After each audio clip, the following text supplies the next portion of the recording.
আপনি একটা ভালো জীবন অতিবাহিত করেছেন, এখন মৃত্যুশয্যায়। আজ হোক বা কাল হোক আমরা একদিন এই মৃত্যুশয্যায় শায়িত হব। আপনি শুয়ে আছেন আর আপনার চারপাশে পরিবারের সদস্যরা কান্নাকাটি করছে।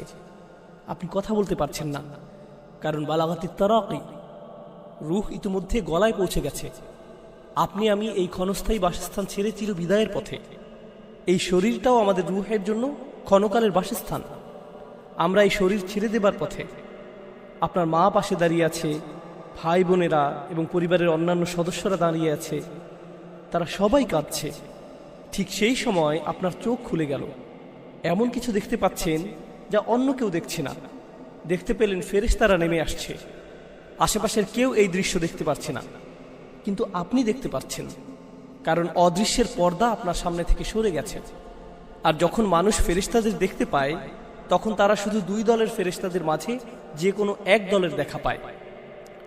এক ধরনের ফেরেশতারা হলো এমন ফেরেশতা যাদেরকে দেখে এমন ভয় পাবেন যে ভয় জীবনে আপনি কখনো পাননি। আর অন্য দল হলো যাদের দেখে এত আনন্দিত হবেন যে জীবনে কখনো এতটা আনন্দিত হননি। এই আয়াতে যে ফেরেশতাদের কথা বলা হয়েছে তারা হলেন দ্বিতীয় দলের ফেরেশতা।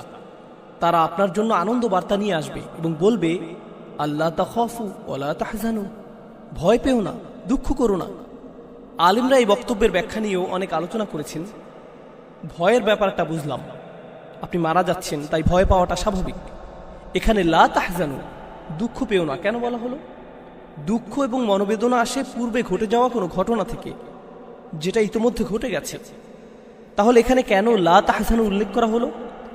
কারণ একজন বিশ্বাসীর ভাবনাটা তখন এমন থাকে, হায় হায়, ফেরেশতারা চলে এসেছে, আমার তো আরও তওবা করা দরকার ছিল, আমার আরও কিছু দোয়া করার দরকার ছিল। আমি তো এই বছর ইতিকাফ করার প্ল্যান করেছিলাম, আমি আরও কুরআন তেলাওয়াত করতে চেয়েছিলাম, আমার মায়ের সাথে আরও কিছু সময় ব্যয় করতে চেয়েছিলাম, আমার ভাইকে সাহায্য করতে চেয়েছিলাম, অমুক অমুক ব্যক্তিকে টাকা দিতে চেয়েছিলাম, আমি আরও কিছু সাদকা করতে চেয়েছিলাম, আমি বেহুশ হওয়ার পূর্বে চেকটা সই করতে চেয়েছিলাম। এখন আমি হাসপাতালে আর আপনারা চলে এসেছেন। আপনারা আমাকে নিয়ে যাওয়ার পূর্বে একটু চেকটা লেখার সুযোগ দিবেন। তখন ফেরেশতারা বলবেন, চিন্তা করো না, তোমার কোনো সমস্যা নেই, তুমি যথেষ্ট ক্রেডিট অর্জন করেছ এবং সফলতার সাথে উত্তীর্ণ হয়েছ। লা তাহজানু ওয়া আবশিরু বিল জান্নাহ, দুঃখ করো না এবং জান্নাতের সুসংবাদ গ্রহণ করো। আল্লাতী কুনতুম তুআদুন, যার প্রতিশ্রুতি তোমাকে সব সময় দেওয়া হতো। চিন্তা করে দেখুন, মানুষটি মৃত্যুশয্যায়, তার আশেপাশে সবাই কাঁদছে, তার সে সময় এক ফোঁটা চোখের পানি ফেলার শক্তি পর্যন্ত থাকে না, কিন্তু ভেতরে ভেতরে তিনি এমন চরম আনন্দিত যে জীবনে কখনো এমন আনন্দিত হননি। কারণ তিনি মাত্রই জান্নাতের গ্যারান্টি পেলেন। আল্লাহ আজ্জা ওয়া জাল্লার চাইতে কে আমার আপনার বেশি যত্ন নেয়? কেউ না। কে সবসময় আমাদের সাথেই ছিলেন? যখন বিভিন্ন মানুষ আমাদের জীবনে এসেছে এবং চলে গেছে, যখন কিছু মানুষ আমাদের সাথে ভালো আচরণ করেছিল আর কেউ কেউ করেছিল খারাপ আচরণ, সেই সময়গুলোতে কে সর্বদা আমার সাথে ছিলেন, আমার ভালো চেয়েছেন এবং আমাকে নিরাপত্তা দিয়ে গেছেন? পরীক্ষা যেমনই হোক না কেন, কে সারাক্ষণ আমার সাথে ছিলেন, কখনোই আমাকে পরিত্যাগ করেননি? দুনিয়ার মানুষগুলোর যত্ন এবং ভালোবাসা ছেড়ে আমরা যখন কবরের জীবনে প্রবেশ করব, তখন আসলে কার যত্ন এবং ভালোবাসার ছায়ায় আমরা প্রবেশ করব? চিন্তা করে দেখুন তো। আমরা মানুষের যত্ন পরিত্যাগ করে পরিপূর্ণরূপে আল্লাহর যত্নে প্রবেশ করব। এখন আর অন্য কোনো মানুষ আপনার আমার যত্ন নিতে পারবে না।